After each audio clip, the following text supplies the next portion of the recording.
I'm not wearing a shirt.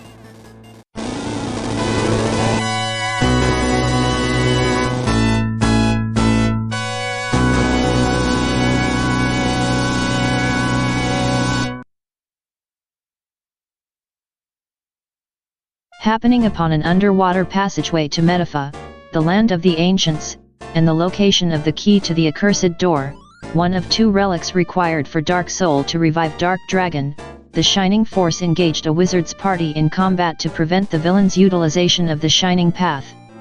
The Master Mage was thwarted, but not without getting the last laugh by blocking the Shining Path with his dying breath. Guided once more by the spirit of the Holy Spring, Max and crew set out for Dragonia, where the manual of the seal resided, as well as learned of another gateway to Metafa from Prompt. Armed with a new mission, the Shining Force returned to the sea, but were once again attacked, and left drifting aimlessly on a damaged vessel. The adventure continues.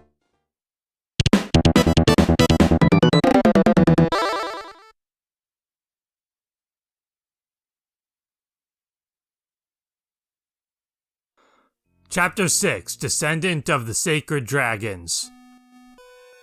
The Shining Force finally reached the port of Rudo, far from Prompt. That's a good start on our quest to Prompt, landing far away from it.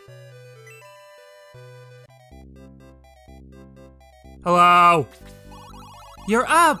You were half dead when you got here. Glad you're feeling better. Well, at least this is a Sega game, otherwise, I would have woken up half awake. Because it was either this or being on the Nintendo. Be sure to see Karen before you leave. You're in Rudo, by the way. Thanks, the narrator already told me that. Hello, probably Karen. I am Karen. We need your help. To the east is the town of Dragonia. I've heard of that. The Runefaust army is near Dragonia, but Blue is all alone in the village. Who's Blue? And he's our friend, a baby sacred dragon. Please help Dragonia and Blue. Thank you for answering my questions. Did you hear about Blue from Karen? Yes. Please help Blue. Thank you. All the children of this village are friends of Blue. This is Rudo. Alright, we've got another town to explore as we return to Shining Force, the legacy of great intention for the Sega Genesis. Let's talk to people. Hey, don't bother me. Can't you see that I'm busy? I guess as a young child that would qualify as being busy. We made a strong barricade in case the adults try to come back. I just now realized this little boy sprite looks an awful lot like Bowie from Shining Force 2. Heave, heave, heave ho! I made a barricade to keep the adults out, but you can't get out until I open it up. Great, so now we're trapped, ironically, by a barricade meant to keep adults out. Your shirt is dirty, you should wash it. I'm not wearing a shirt. No adults allowed, go home! Sorry, but I'm on a quest to save the world. Ooh, treasures.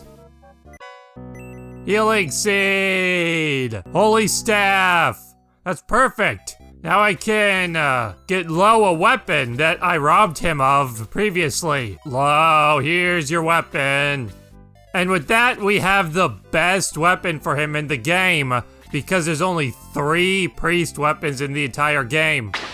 Which makes sense, magic users don't really need to be fighting anyway, so it's not necessary to give them an excessive amount of weapon upgrades throughout. We decided to protect the sacred dragons by ourselves. We don't need any help. Ooh, hiss, down with adults!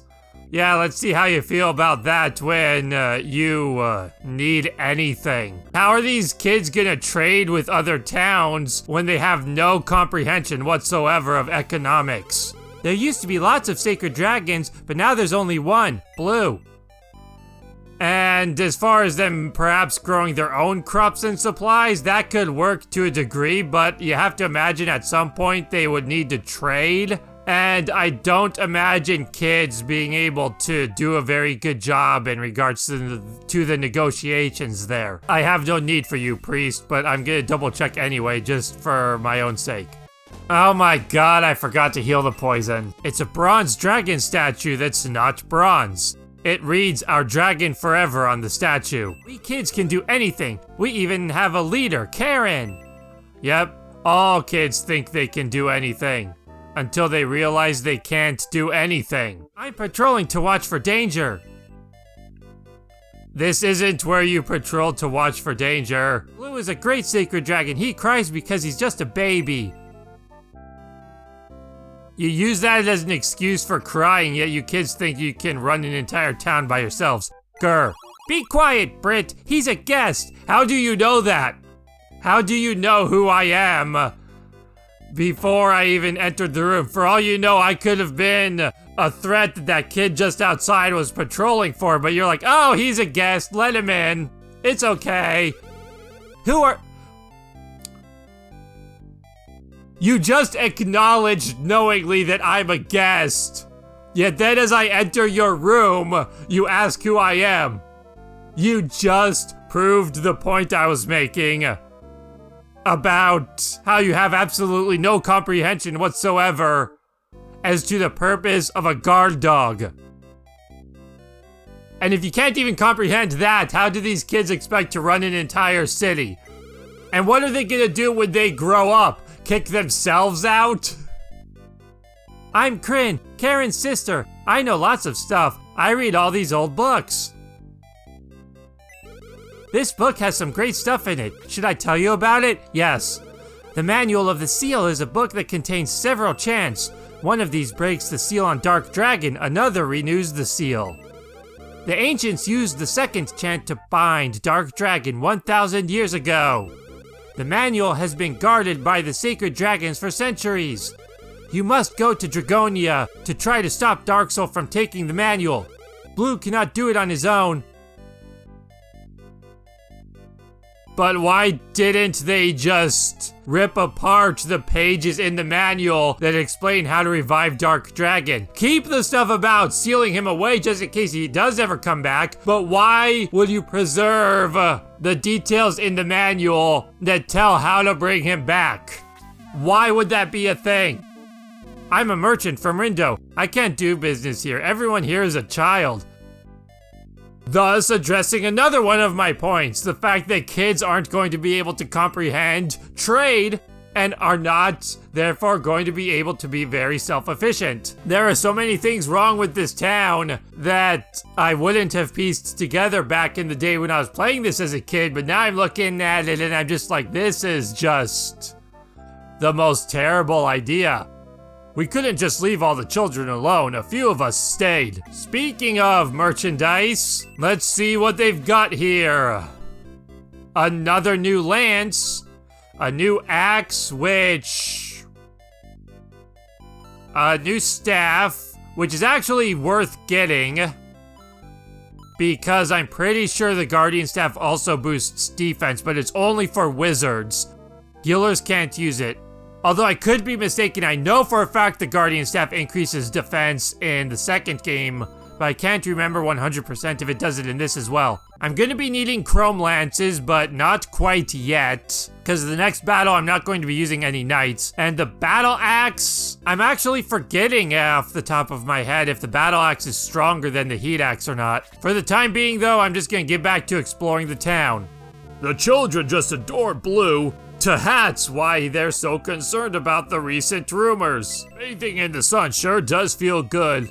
Why isn't that kid up in this tower watching for danger instead of wandering around the middle of the... Kids think they can do everything and that they're geniuses, but everything about this town proves otherwise. Hi, nice to see another stranger in town. By the way, are you Max? That's a rather random and accurate assumption. Yes. Great, I'm Lyle and I've been looking for you. I'm joining up to fight evil. Thank you. Lyle joins the Shining Force. You won't regret it. I'll wait at headquarters. So we've got ourselves a new party member who is another archer, except instead of using a bow, he uses a bazooka. So that'll be a fun time. I think we might actually be done in this town. This kid over here should be just about done moving the boulders. Heave, heave, ah, what timing! I'm about to remove the last rocks. Heave ho! Heave ho! Heave! Heave!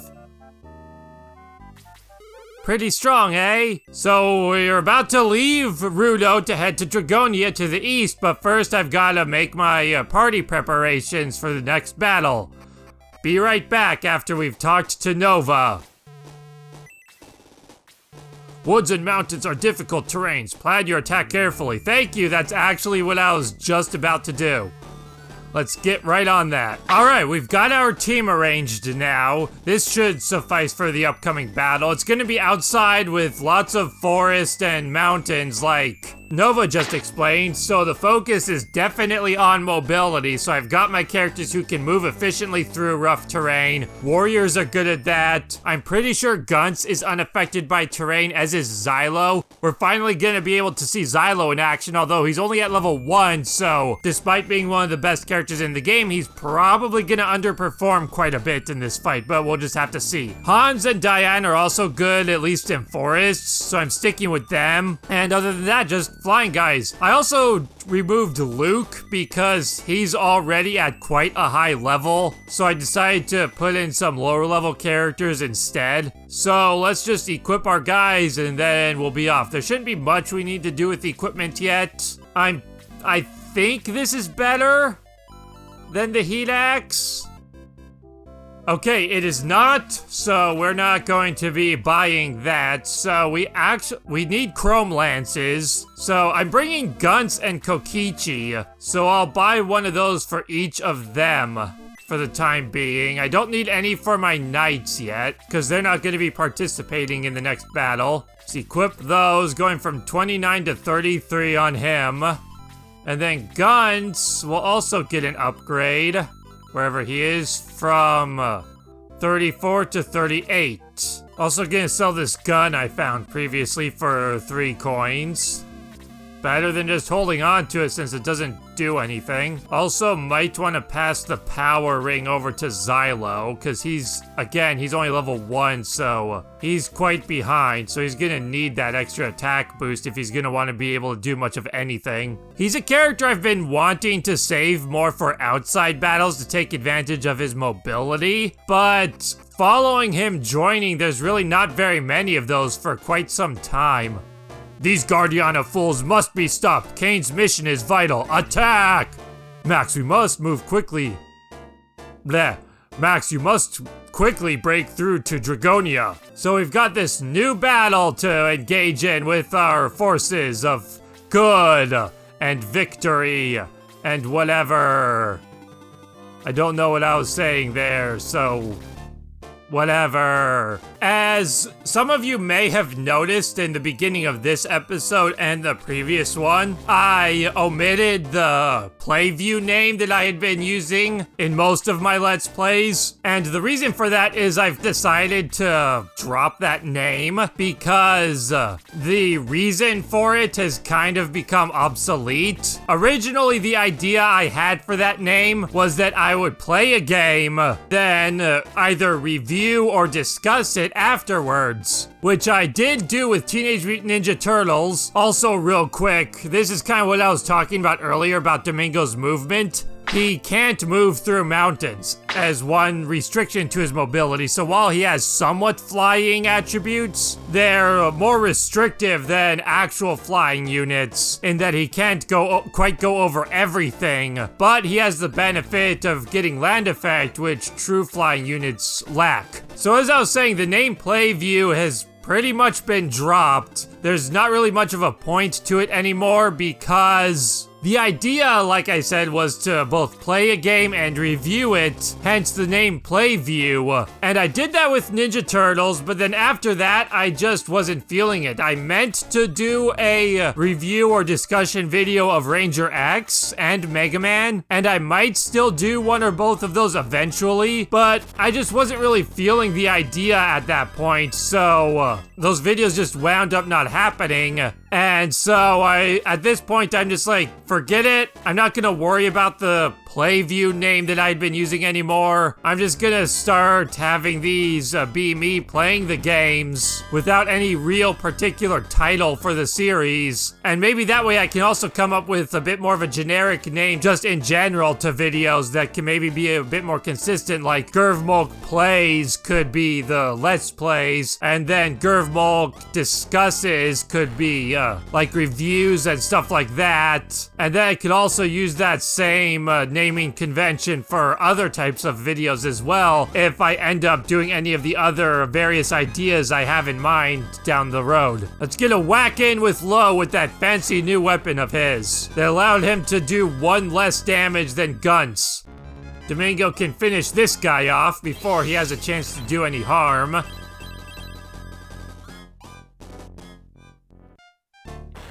Seeing as this is rather an uneventful battle, it's leading to more significant stuff, but at the moment nothing's really going on, so I'm actually going to dig a bit into the stories I mentioned. In the previous episode, I talked about how I had compiled a list of stories to tell in regards to this game as we go, so I have more to talk about than just reacting to the game. So I'm going to dig a little bit into that and discuss something in regards to storytelling in RPGs. A couple episodes ago, I mentioned how a long time ago when playing this game, I didn't care much for Chapter 5, partly because at that time I didn't care about stories in video games. All I really cared about in regards to reading the dialogue in RPGs was finding out where I needed to go and what I needed to do. And we've got an ambush right here, which is actually kind of threatening, but I should be fine.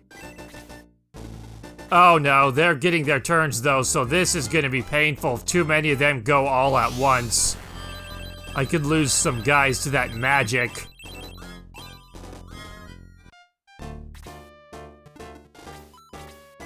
Let's get at least one heal off. So as I was saying, as a kid, I loved RPGs ever since I first played them. Very first RPG I ever played was Final Fantasy VI, and I immediately fell in love with the genre. But that didn't have to do with the storytelling so much as I just liked the idea of having an entire force of units to control at once instead of just controlling one guy. This is a serious problem. Because of my levels, my hit points are not up to snuff to taking all these magic hits. I already just lost Guns. This is kind of the problem that I was concerned with this run, though, in general, was that threats like this would start to come up because of my levels, but that'll hopefully make things more interesting. So back to the story that I'm trying to tell, as Domingo teaches these guys what Freeze Level 2 feels like.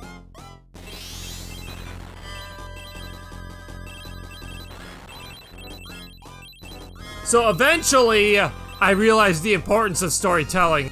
For a long time, if I'd beaten a game, I would just skip the dialogue. I didn't care about it because I already knew what was going on. I didn't need to know anything more in regards to the story. So long as I knew where to go, I didn't need to read the dialogue anymore. So in following playthroughs of games, I would just skip the dialogue, and I'll concern myself with that until I played Final Fantasy Tactics, and that game made me realize the importance of the story when it comes to enjoying a game. In that game, I wasn't reading the story at all. The game has markers on the map that tell you exactly where to go at any time, so I didn't care. I'm like, I felt like there was literally no point in reading the story to this game because the game just tells you where to go with the map, so I was just ignoring the plot, skipping right through it, didn't care what was going on, and I just felt like there was literally no point in the game even having dialogue. It might as well have just not had a story and just been the game as it was. Until about until near the beginning of Chapter 2, when I started getting bored with the game. And it occurred to me that I was getting bored with the game because I didn't know what was going on. The fact that I had no idea why I was doing the things I was doing, it just occurred to me that I was losing interest as a result of that. I'm actually not sure which mages I'm more afraid of right now.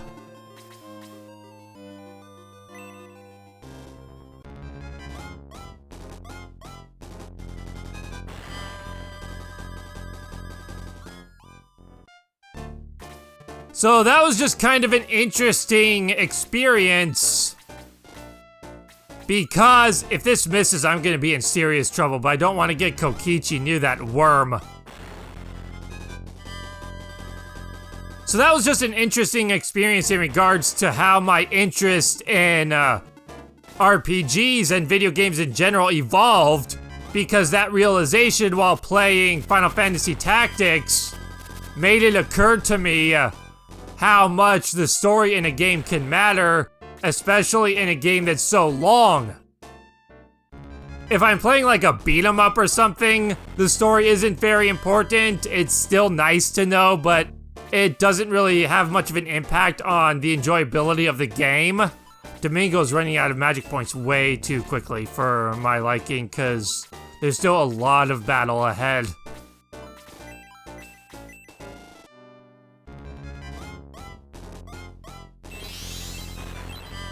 So yeah, there's just a fun little fact. Thanks to Final Fantasy Tactics, I learned the importance of storytelling in RPGs and actually giving a crap about that aspect of the games.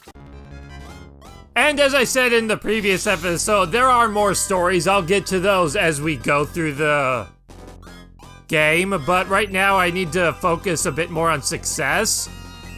2 stat increases of 9. That's incredible. Although, interestingly, the highest stat gain I've ever seen in this game was with Lo. That was years ago, though, and it completely blew my mind. And I actually don't remember if I brought this up in the previous episode. I remember it crossing my mind, and I meant to bring it up, but I don't remember if I actually mentioned it or not. But in case I didn't, the highest stat gain I ever had in this game was with Lo, and it was an attack increase of 11. Never again have I seen a stat increase of 11, and on top of that, it was with attack strength on a healer, which is insane. And I feel like that's the only reason I've remembered it all these years later, is just because of how unexpected, unorthodox, and just shocking a level up like that for that kind of character was. Good shot, Diane. No level up though, but I'm sure you're getting close. Kokichi needs to get down near the healers to get his hit points restored, and then we'll slowly march onward. I'm bummed out that I lost Guns already, but what are you gonna do? To give you an idea of my levels, Gong and Lo are the characters I've been using consistently throughout the game, so their levels are roughly about what they should be regardless. And my healers are always my lowest level characters in this game. So the fact that they are level 4, whereas all my other characters are mostly levels 1 and 2, or maybe some 3s, can kind of give you an idea of how far behind my levels are in comparison to what they would normally be at this point in the game. Just to kind of put it into perspective, especially for anybody who's never actually experienced this game for themselves before. I'm trying to advance slowly without leaving my healers too far behind. I should have used the power ring with Xylo during that turn to prepare for these guys. And this is where I wish Domingo had more magic points left. But having only the one wizard, he's running out really quickly. Normally my standard party, I have a rather uniform way with how I build my teams in this game. I'm not consistent with the characters I use. How hard can these guys hit max real quick? 28, 18. Pretty dang hard. I don't want to put him in the middle of them.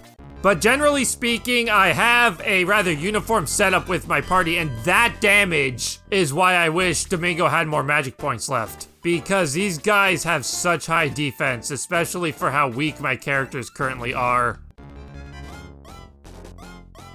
So this is gonna be rough. What was I saying? Oh right, my party makeups.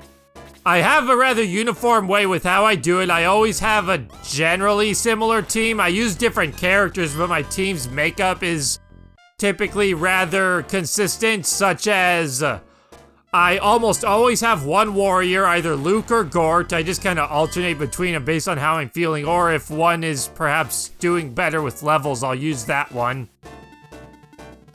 I always have 2 magic users, which is kind of where this conversation came from in the first place. Because I was talking about Domingo's magic points getting low because he's having a hard time keeping up on his own. So I usually have 2 magic users. Domingo's typically one of them, and then I just decide between Henri and Tao which other one I want to use, just based on, again, kind of how things are going. Feeling the run out a bit. Max is in danger, but I'm limited in my options of what I can do about that. In fact, if Max can't distance himself, it might actually be smarter to retreat.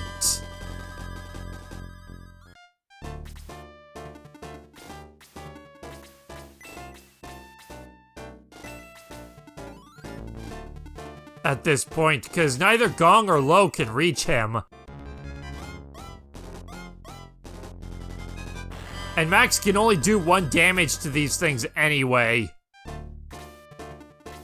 This kill potential is why I was ignoring this golem with other characters. Xylo is right there, he wouldn't be able to reach anybody else, so I wanted to try to give that to him. Unfortunately, he didn't get any attack power, which I feel like I need more than defense at this point.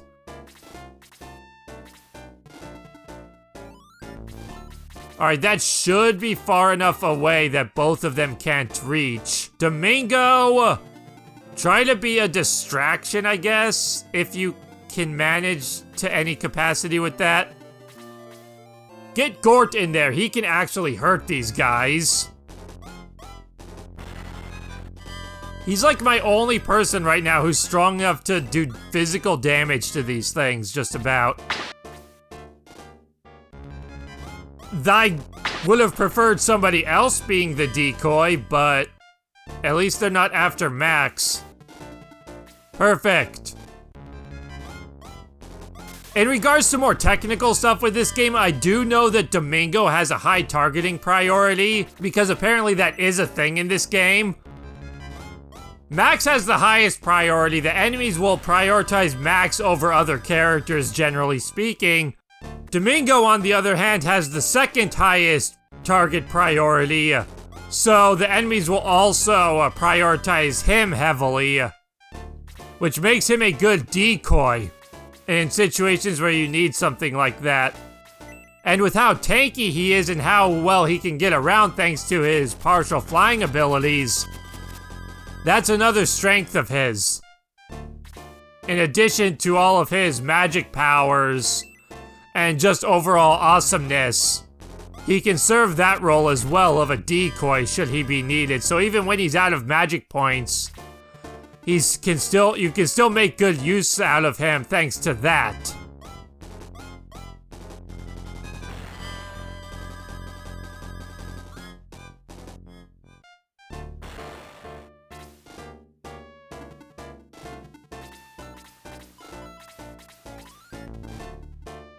Domingo's hurt, but I feel like I need to use my magic points for more important things right now. Domingo can whack this guy, though. get at least 1 damage in. It's not like anybody else is doing more than that anyway.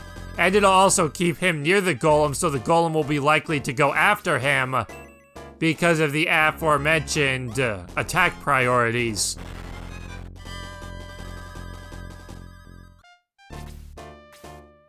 Perfect.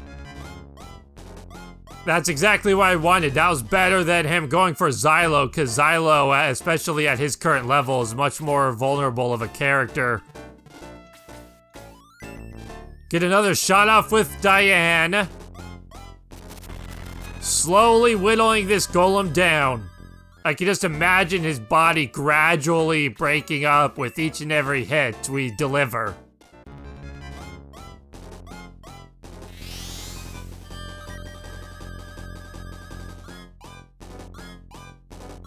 We made it through this situation decently enough, though, all things considered. Our situation is hardly ideal because this is the point in the game I was worried about. I wasn't very concerned with Chapter 4 or Chapter 5. But this is the point in the game I was particularly concerned about because I knew that it was about this time when the difficulty was going to start becoming a problem in regards to my levels. Because this is when the enemies start getting a little bit stronger, and I just don't know how well I'm going to be able to keep up with things. Oh, there's another golem. That one didn't appear earlier because I had a unit in the way. So there's another thing I have to take care of.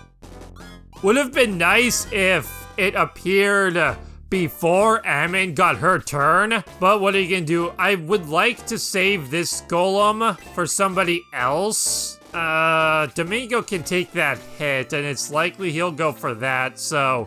But there's that new one now. You know what? I'm gonna risk it. I'm gonna keep Gort here so that golem doesn't get any crazy ideas. I'm gonna whack it with Domingo, and then try to get that hit with somebody else who needs the experience a little bit more.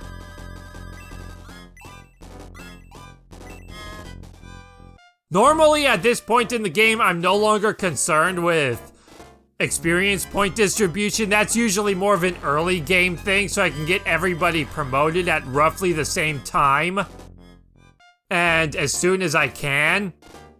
But with how my levels are, I feel like there are probably going to be situations where I'm gonna have to try to feed weaker characters when given the opportunity.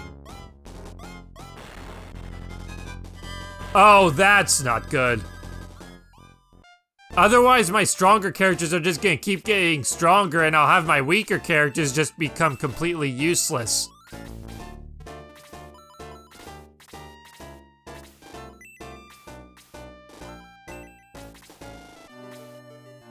Let's heal.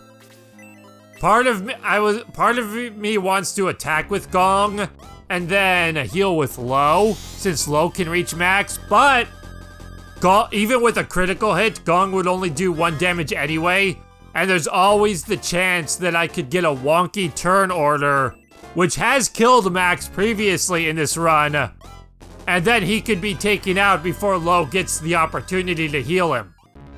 I'm gonna try and give that golem kill down there to Xylo instead. Because while Diane would have got a level up from that, Xylo I don't think can reach the higher up golem anyway. Because his high mobility in rough terrain is more committed to moving around in forests and tall grass than it is mountains.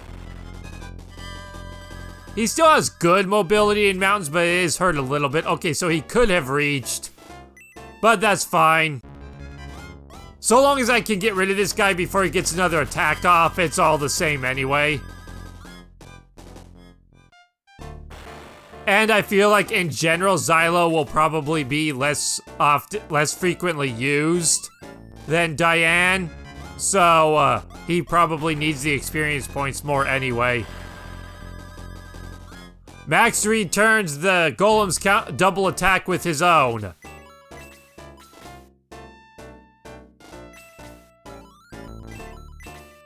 Yeah, let's heal. Just in case.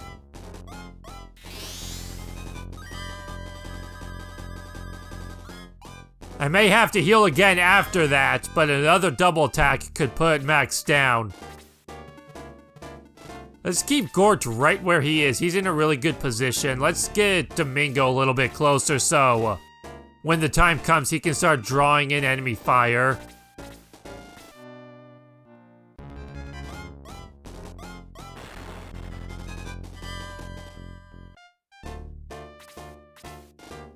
Yeah, 9 damage per hit. Another double attack would have taken out Max. It's weird how Ammon and Balbaroy suddenly have so much armor. Because how would a Birdman fly with that heavy of equipment? Shining Force 2 and 3 definitely do a more realistic job in regards to equipping the higher level Birdmen by not giving them such a ridiculous amount of armor that should be too heavy to permit them to fly. Let's start getting a little bit closer now. Let's use the last heal on Max just to keep him safe. I have some healing seeds as well, just in case I need to do further healing. Screw it, let's initiate combat with Domingo! Victory! The Durahan is the leader of this battle, so he's the guy I gotta take out to end things. Let's blast 4 guys with this heat axe, like their priest. And their mage, the dangerous things, although the Durahan can hit pretty hard.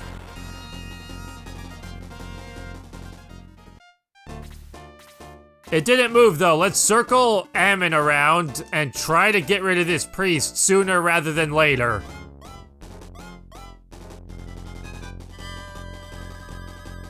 I swear healers in this game have higher evasion than, than standard enemies. Not quite as high as flying units, I don't think, but they do seem to dodge more frequently than most. Kokichi? Is that even strong enough? What's this guy's defense look like? 14. Okay, so yeah, that guy has heal level 4. Although he has a really weird AI where no matter how injured a target is, he will always use heal level 4 first, then use heal level 3, then use heal level 1, spending all of his magic points in those 3 casts, rather than putting any thought whatsoever into which healing is actually necessary. He will just automatically use those ones in that order.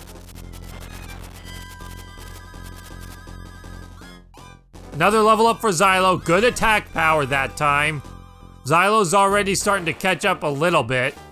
Priest is healing himself.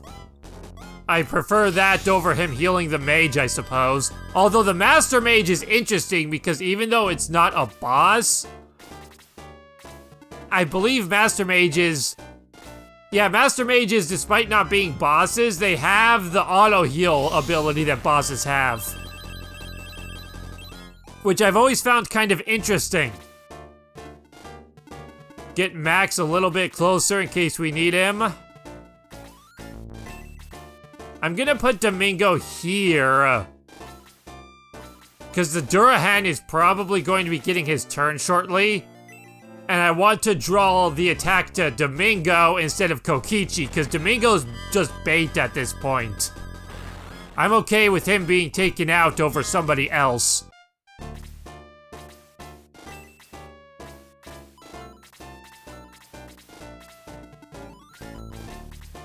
Circle around. No, actually, I want to get all 3 of these guys with this.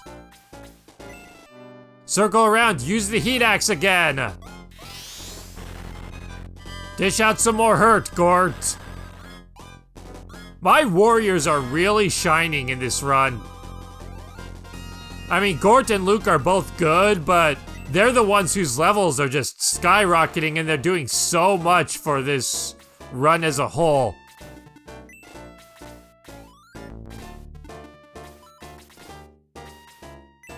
Let's heal Domingo.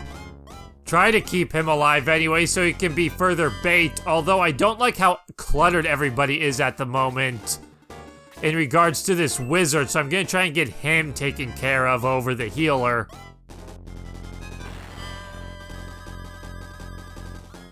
One more hit should do it. Let's try to pull off that hit with Kokichi.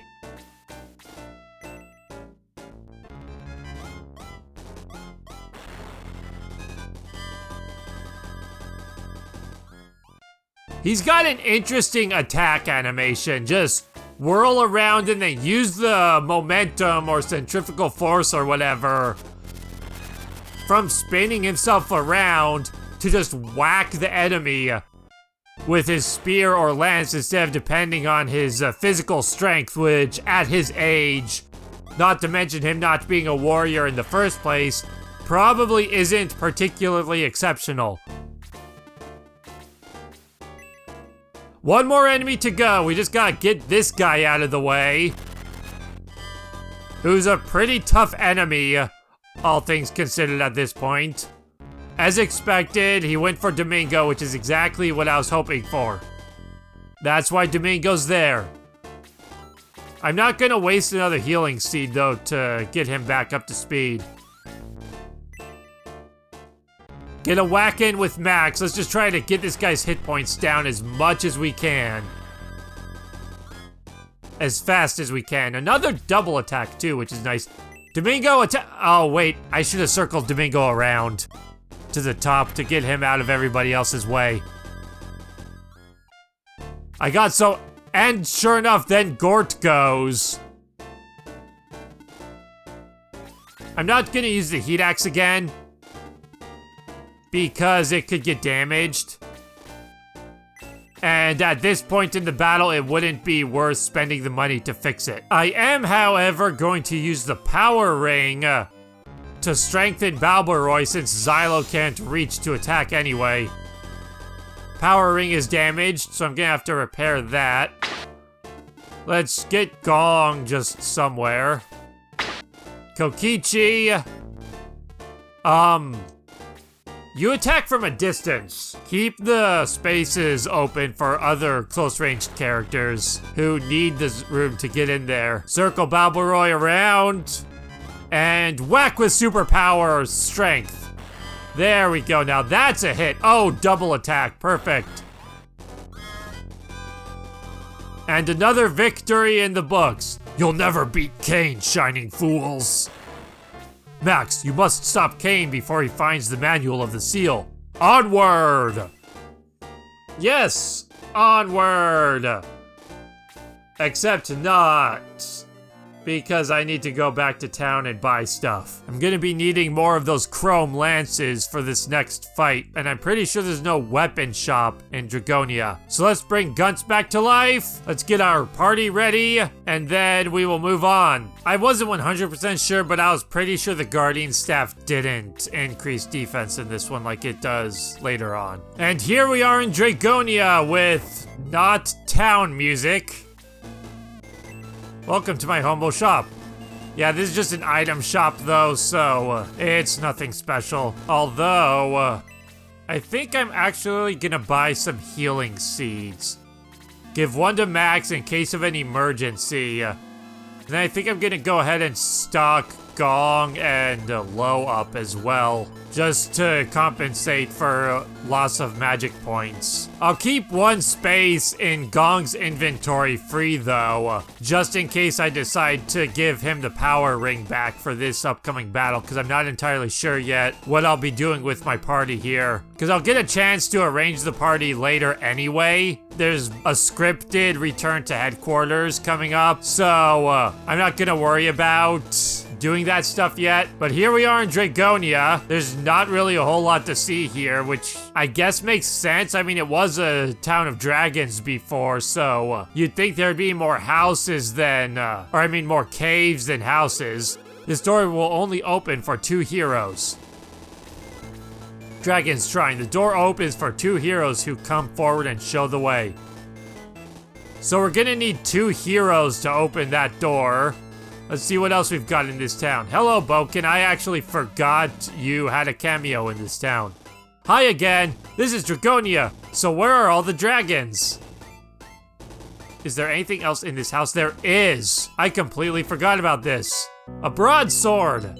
And it's actually quite useful. I completely forgot this room and treasure chest was here because I usually don't go this way. There are 1 or 2 other treasure chests that I always grab and I didn't forget, but I usually don't go to this side of the town, so I had actually completely forgotten about that. That's a pleasant surprise and will come in handy for sure. Because yeah, this is the building we're supposed to go to, and so this is the chest I always remember and grab. I don't have any space for it. Let's just go ahead and sell Max's steel sword now that he no longer needs it. And then that will make room for the halberd. I find it interesting how they actually took the care to, if you sell an item to the weapon shop or a weapon to the item shop, the shopkeeper will actually tell you that that's not an item they normally deal with, but they can basically trade it to a weapon shop owner. We've got a halberd, which is a new lance and the strongest lance in the game, but not the strongest of their weapon in the game. Their best weapon is the Valkyrie, but that's a spear. I'm gonna go ahead and give that to Arthur for the time being. That can also be used to cast the bolt level 1 magic, so it gives them a little bit more utility, much like the heat axe. Hey, go away! I don't want to fight, okay? Just go away! Why did you follow me? Blue, this person is our friend. He's here to help. Stop shaking, you baby. Oh, Karen, you are so mean. Move, you're blocking a treasure. Just leave me alone. I was worried about Blue, so I followed you. I really think he's hopeless. I am disappointed in you, Blue. And then Karen runs off. Help! Help! Blue, Max! That's Karen's voice. Bravery powers activate. Hold up, I'll go help once I get this treasure. There are more important things than saving the day. And that more important thing is getting items to help save the day. Oh no, a Rune knight. Well, Dragon, if you want to save this girl, open that shrine door. Blue, don't listen to him. Remember that you're a sacred dragon. Karen, no. What are you going to do about it, crybaby dragon? Blue spews fire. Ah!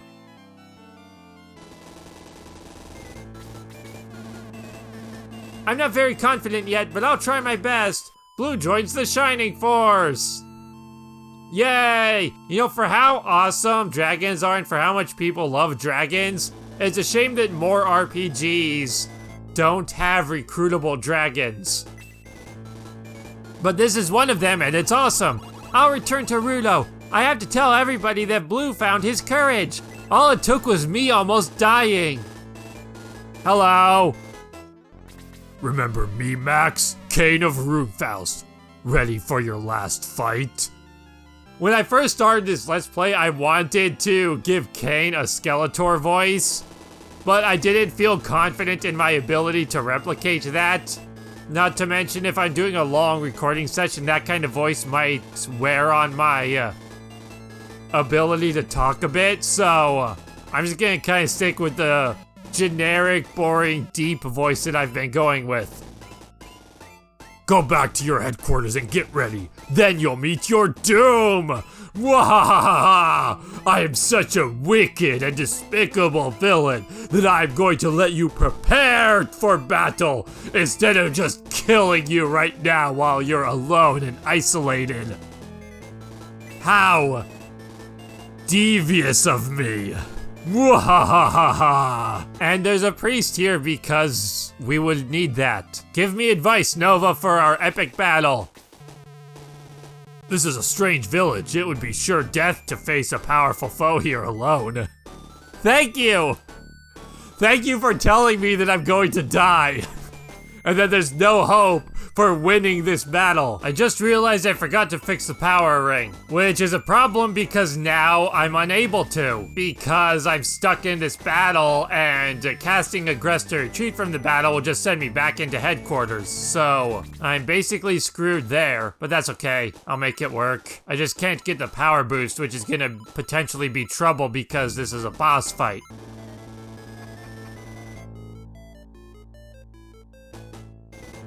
Ha! I knew you couldn't hide in there forever. Come on out, little hero. Max, be careful. Remember that Kain killed Varios. Oh no! Because that means something. It's not like the game ever established how strong Varios actually is. Alright, here we go.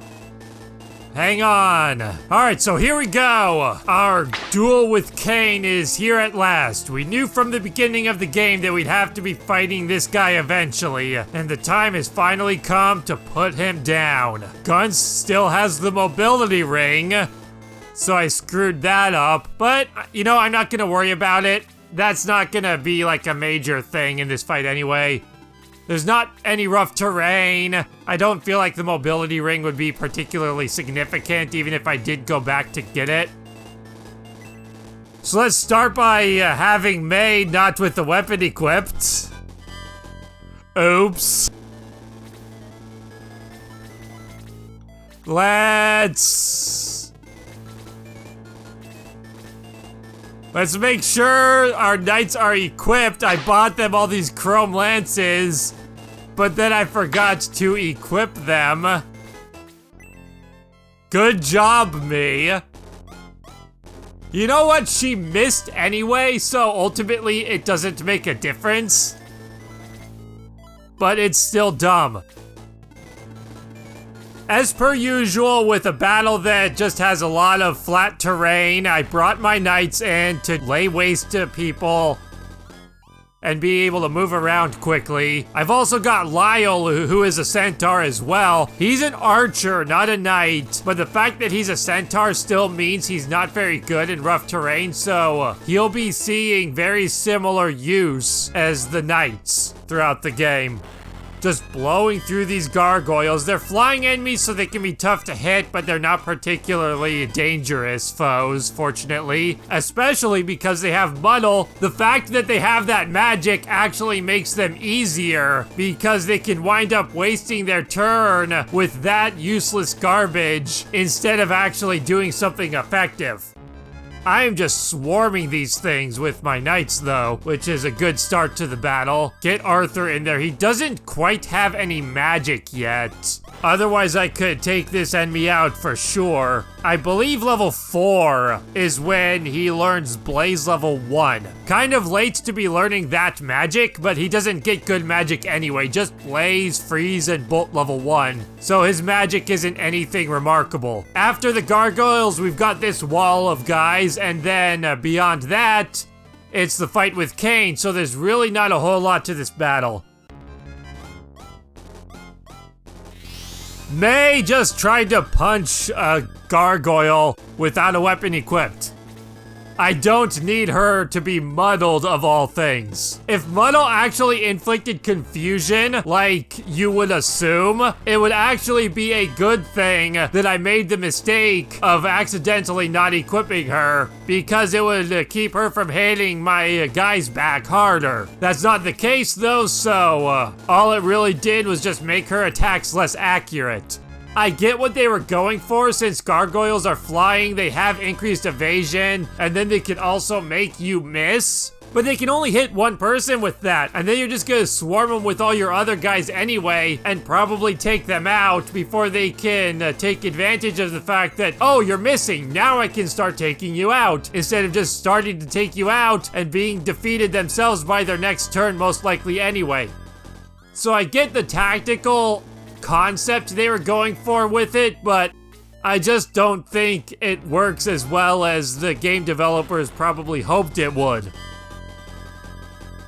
Case in point, the gargoyle could have done damage, but instead he tried to disable me so he could do damage later, and didn't get the chance to do said damage. Coming up on this next group of enemies now, which is a dangerous little bundle of foes. That's actually one of my favorite enemy formations in the game. They have a line of golems to protect a group of wizards and healers. So you gotta fight your way through the golems to get to the mages, while the mages are just sitting back, protected, pummeling you with spells. This part of the battle is also why I brought both Henri and Tao to the fight. I just want to kind of get everybody closer first. Is everybody within attack range? Yeah, everybody should be within attack range, so let's get this party started right with a Blaze level 2 spell.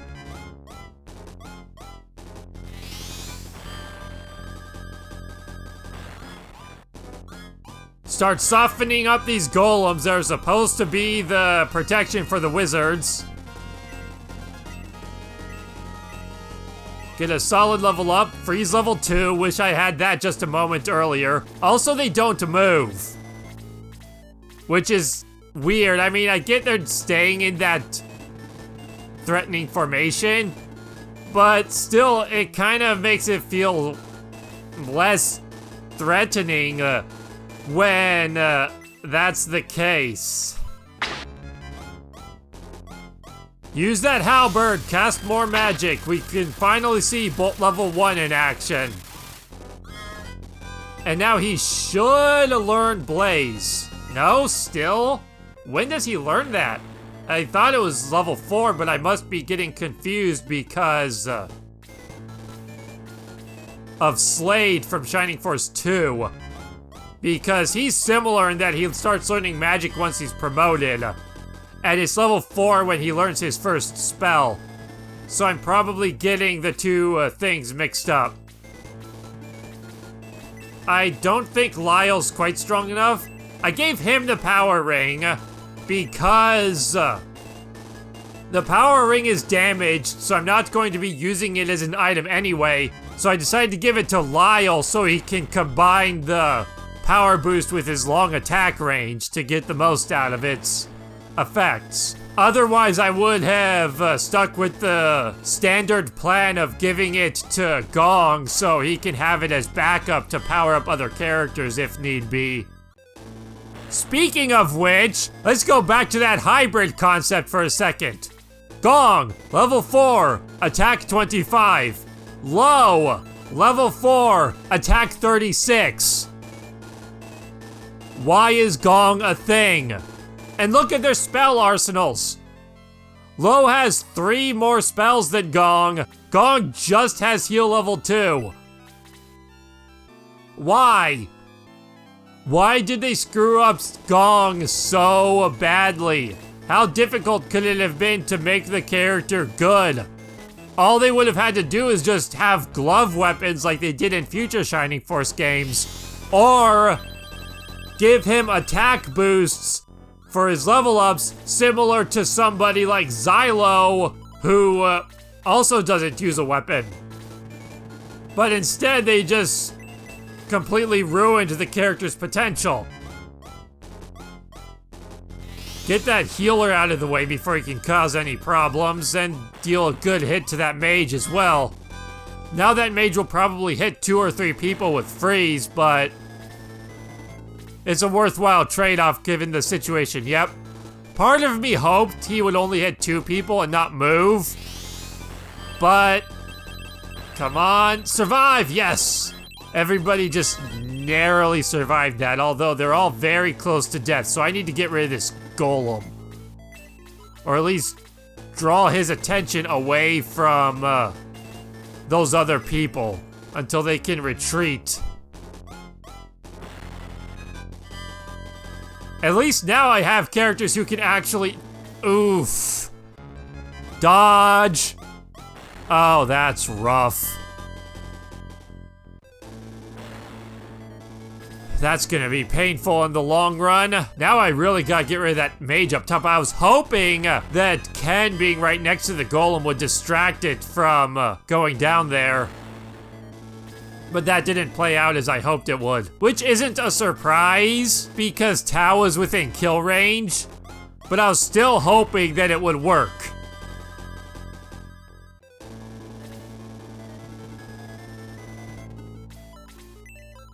This mage actually should be going sooner because his turn has been the longest to go. Not that the game has any guarantees like that, but that's what I'm gonna go with in regards to the logic for who I should target with Henri. Despite the fact that I could have instead tried to take out that mage with Lyle, who is in a better position to do so. Swap to the halberd and attack.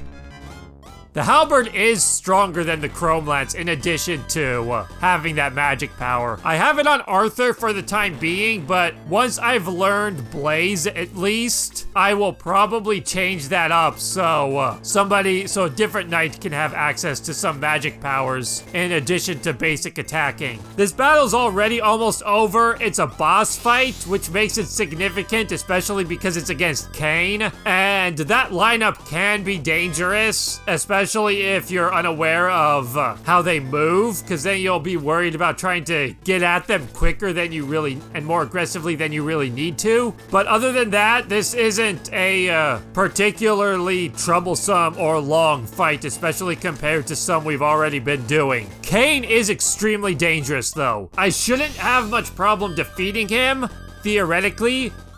The problem, what is his defense look like?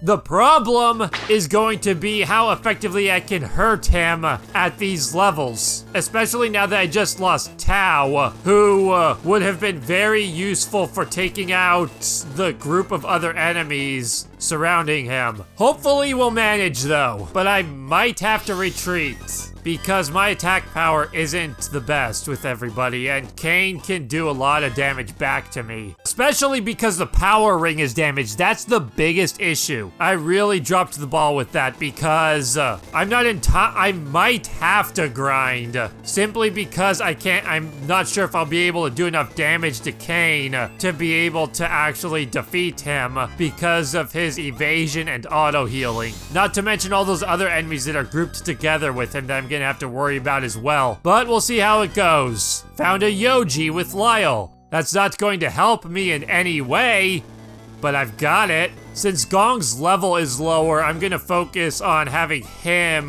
do the healing. And I have plenty of time anyway because I'm not gonna engage in combat until Lyle has caught back up. I can keep moving a little bit closer though because these enemies aren't very aggressive, and I'm gonna definitely have to be using that to my advantage here. Especially after losing Tao, because her Blaze level 3 would have been helpful in taking out this group of enemies while also guaranteeing some damage on Kain. Fortunately, I have the halberd for some guaranteed damage, but that's only until the thing gets damaged. So hopefully that'll last. I just feel like things could wind up going very south very quickly, with both losing Tao and the power ring still being damaged.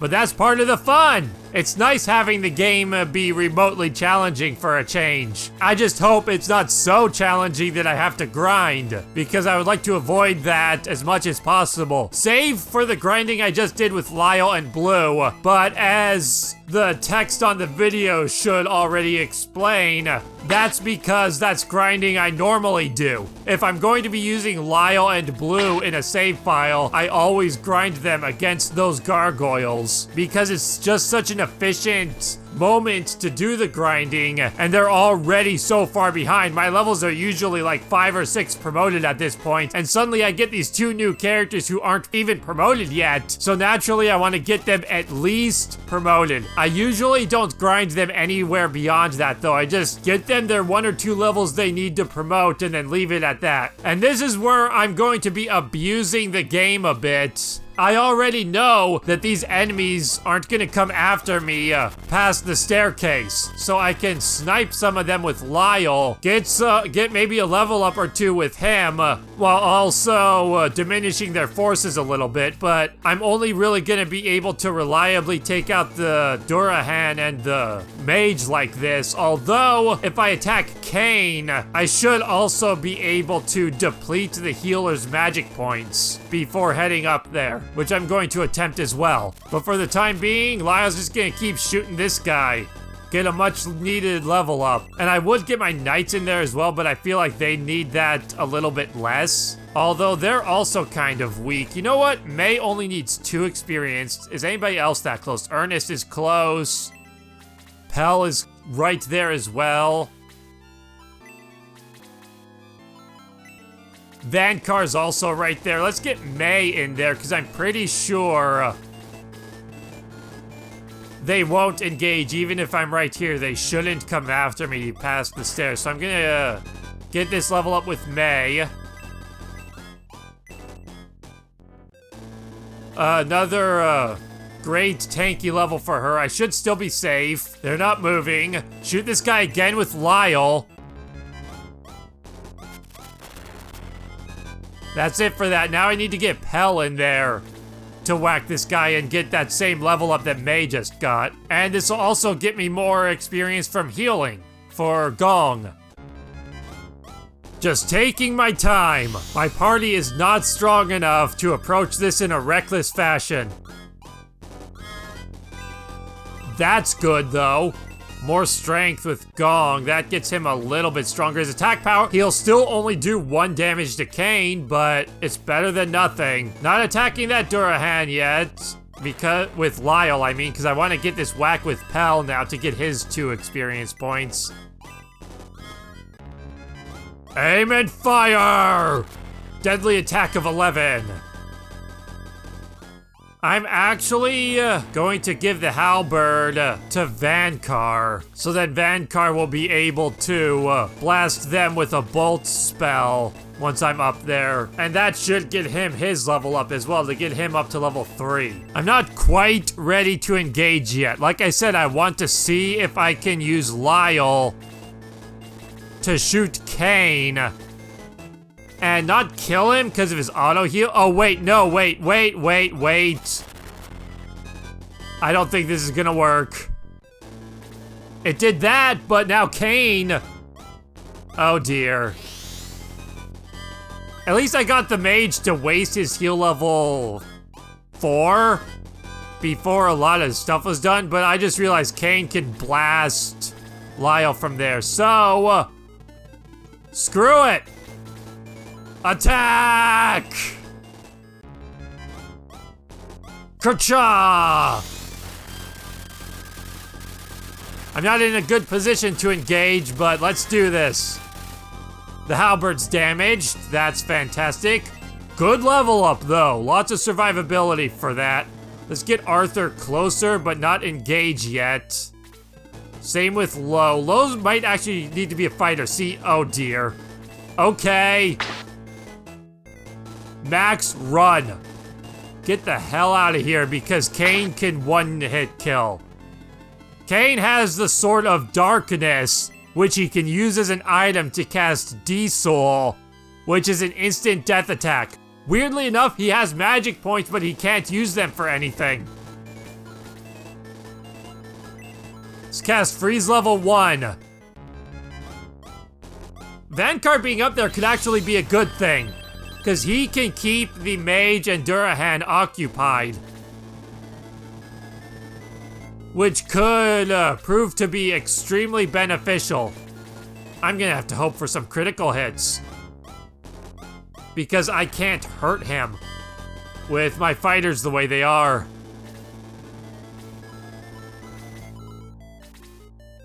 Come on, pal. You're the champion of early and mid game. I need you to get your hits off. Good.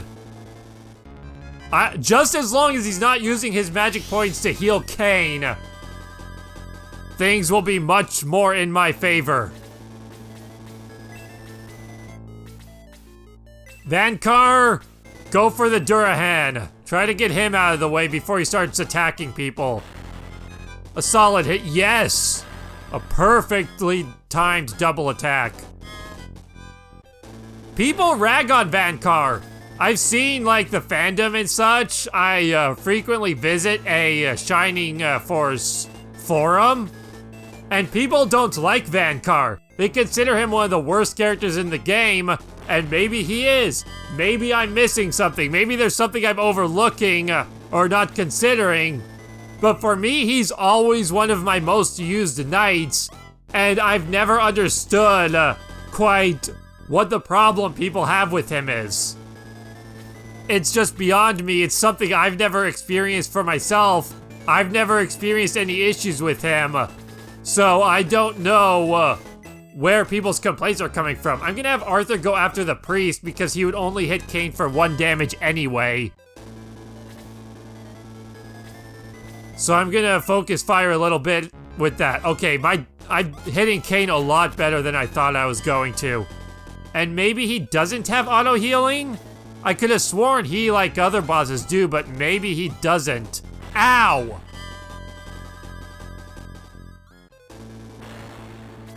Lo, you know, yes, Lo, get in there. You're actually one of my strongest fighters right now.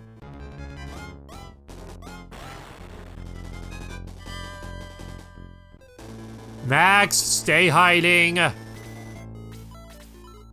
Yeah, we've got this. I was concerned, but Kain doesn't seem to be restoring his hit points.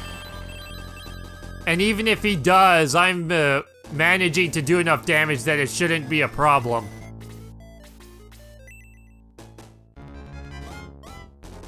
If I don't kill the healer, though, I don't kill the healer. I'm not gonna risk this guy causing me any issues for that. Although, you know what? Screw it. Let's kill the healer. Get him, pal. Ka-chunk! Oh, come on. That would have been much better as a one-hit kill, so I could have then got Vankar on Kain, but whatever. I just realized Vankar has the halberd, but I forgot to actually equip it on him. Let's do this. Let's position Ken over here. Yeah, Kain's not healing. That's good. That means this is in the bag. Because that was my biggest concern, was whether or not my damage would be able to keep up with any auto healing. But I guess Kain doesn't have the auto healing. Sometimes I forget if certain bosses do or don't have that. Because generally speaking, it's not an issue anyway. Arthur doesn't even have a lance to poke him with, so let's keep him back. I'm gonna have to return the halberd to him once this is done. There goes Lo.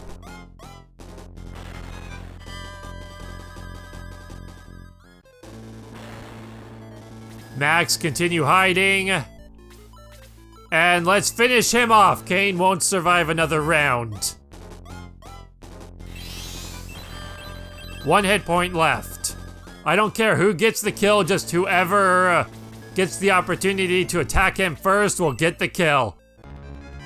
I would try to give it to somebody, but because bosses have a tendency to dodge stuff, I'm not gonna worry about that in this situation. Ah, my mask is breaking!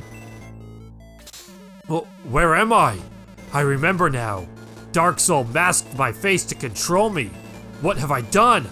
He even made me fight you. Forgive me, Max. Disappear. It seems that Darksol is behind all the evil afoot. Stop him and it all ends. In any case, let's take another look at this village. Check the shrine again. So we have an objective now. We've got to head to the shrine to do stuff. But first, I have some things to repair, and then I'm gonna head to headquarters, visit the priest, revive people, and then in the next episode, we'll continue the story. If you enjoyed the video, be sure to like, comment, and subscribe, and thanks for watching.